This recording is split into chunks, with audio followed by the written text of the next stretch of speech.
If you thought McFarlane was just going to go out with a whimper and just like fade into obscurity, then you're an absolute buffoon and you need to put some respect on his name, because the dude is absolutely going out with a bang here. There's a reason that people refer to him as Big Daddy Todd.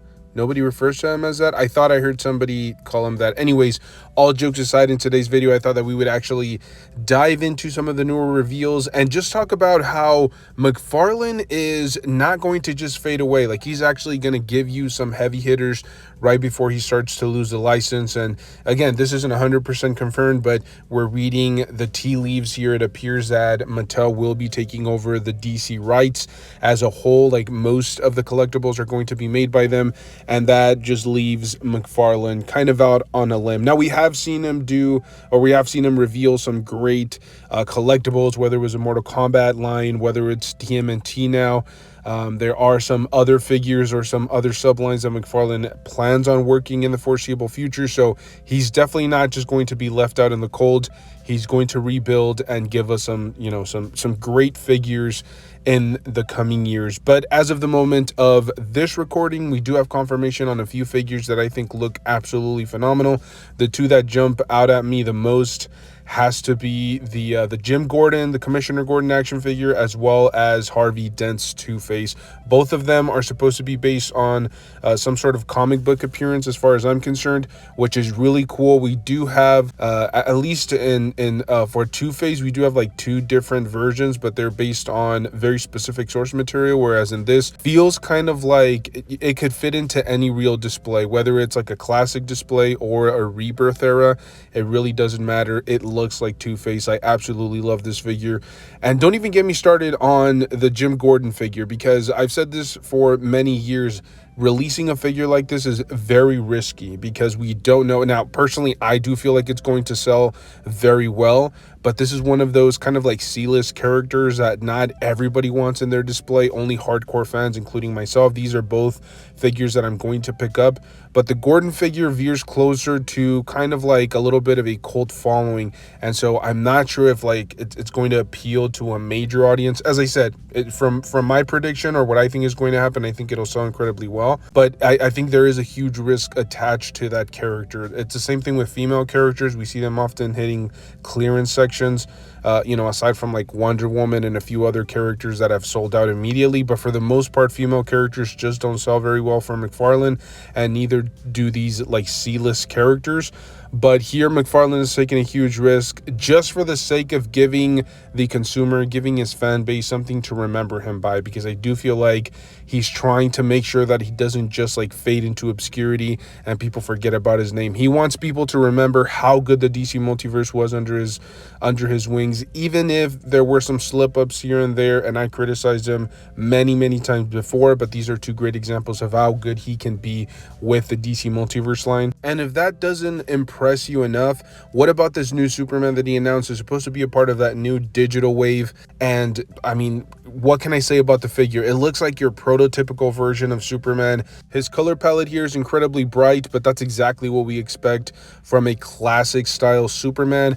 I love the head sculpt here. I think this is like a perfect representation of what a lot of people think of when they think of like a marquee Superman. This is an absolute banger. People are going to flock to this figure. Make sure you're able to get your pre-orders in, because I do feel like this is one of those characters that could sell out. Now, I know a lot of people complain about Superman, but I will say, as the line has progressed, I think McFarlane has kind of refined a lot of the Superman and Batman action figures. Like Batman, for example, compare the like 1000 comic book Batman to like the first appearance Batman with the purple gloves. They're like night and day. You have wired capes on the other one. You have that soft plastic pelvic area actually being like looking good and actually helping you with articulation. Like, that figure can get into some insane poses. And so you have seen the evolution of, even though he does give you a ton of different characters over and over, whether it's Superman, Batman, Green Lantern, for example, but he at least continues to evolve the figure. They progress, they get better, there's new accessories, there's, new head sculpts, things of that nature, and this is a prime example of that. They also showed off a new Hawkgirl, which looks phenomenal. I love the detailing on those wings. I know that that's, reused. I've even seen some Spawn figures reuse those wings. I could be wrong, but they look to be, you know, pretty on par with some of the wings that McFarlane has been using, and I don't really have too much of a problem with that.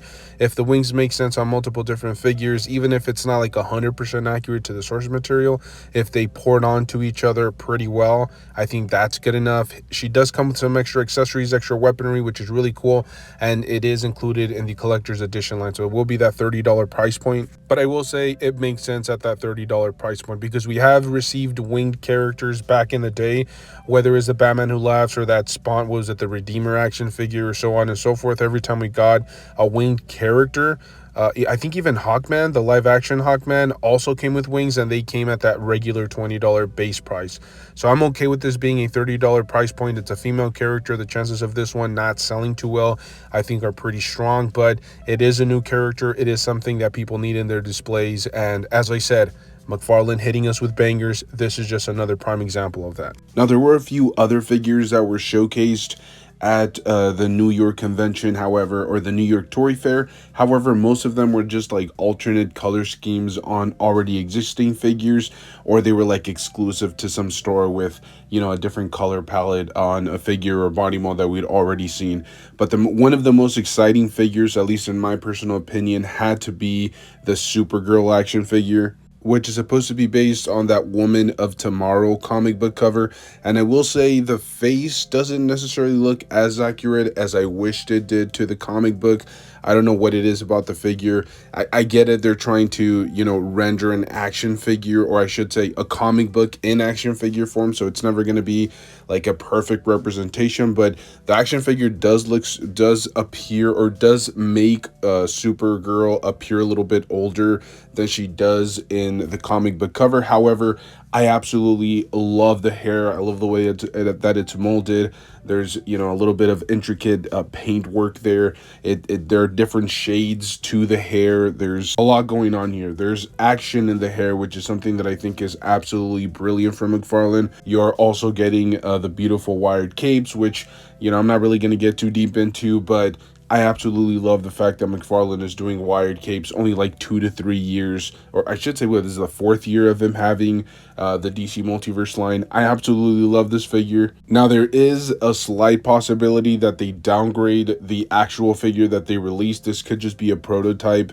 with all the bells and whistles, but if this is what we're going to get in action figure form, I have to say this might be one of the best McFarlane figures that I've seen in quite some time. We also did get a really quick look at the Kingdom Come Superman. It's yet another version of Superman, and I know we're getting a little bit fatigued with certain characters, whether that's Batman, Green Lantern, or Superman, but as I said earlier in the video, they're, you know, different source materials. There's a different Superman for everybody, but also he continues to kind of evolve every single version or every single iteration of Superman.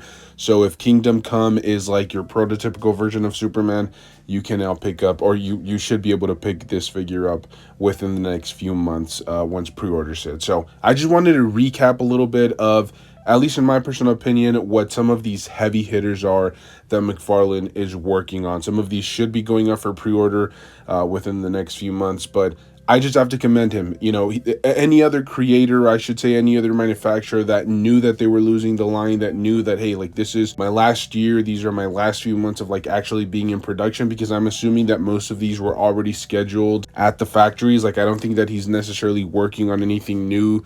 All the prototypes that you know, or any figure that we're going to see, there's already prototypes manufactured, and they already have the blueprints and everything. So I don't think he's necessarily doing anything new at this point.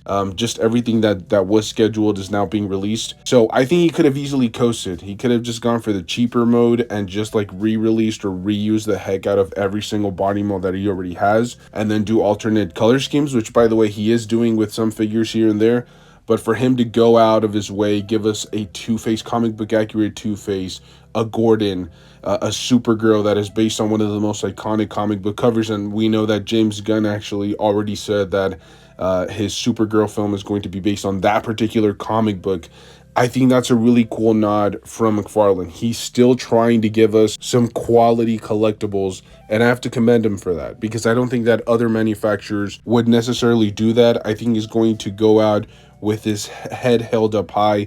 He knows exactly what he accomplished. He gave us some of the best collectibles, some of the best DC action figures that we've ever seen, and I think he's going to go out with honor. And I think most of us are going to have like really fond memories of collecting his action figures, posing his action figures.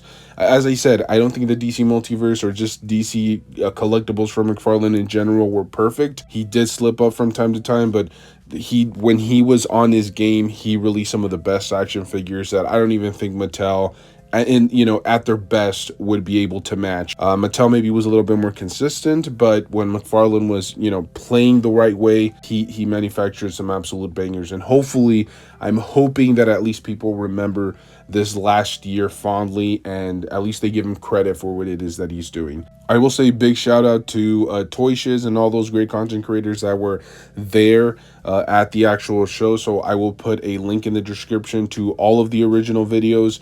I usually just take, you know, some screenshots here and there of some of the characters from the original video, and then just kind of give you guys my personal 2 cents on it. But give them some love. Go ahead and watch the original videos, because they were, you know, actually there. They spent quite a bit of money flying out there, and, you know, hotel accommodations and everything. So if you guys enjoy this type of content where, you know, I ramble and I talk about action figures, then definitely stick around, because I do this pretty consistently. We're doing it about 4 to 5 times on a weekly basis. I absolutely love doing these type of videos where it's not like a review. I'm not necessarily talking about anything too specific. It's just about me rambling on about something that is relevant in the community. That's what this, you know, that's what this channel is about. Just kind of sharing my passion for the hobby, and hopefully some of you guys are able to connect with that. If you guys enjoy this type of content, make sure to stay tuned, you know, because you guys will definitely find value in it. So let me know your thoughts about the toy fair. Like I said, I wanted to make a video where I kind of like covered everything. Maybe I'll do it later when I get a chance, just kind of give you guys a quick little recap of all the, you know, the big announcements. Regardless, stay safe out there, and as always, make sure to enjoy the hobby. That's the most important part of all this. Just pose your figures, enjoy them. I'll see you guys in the next one. Thank you.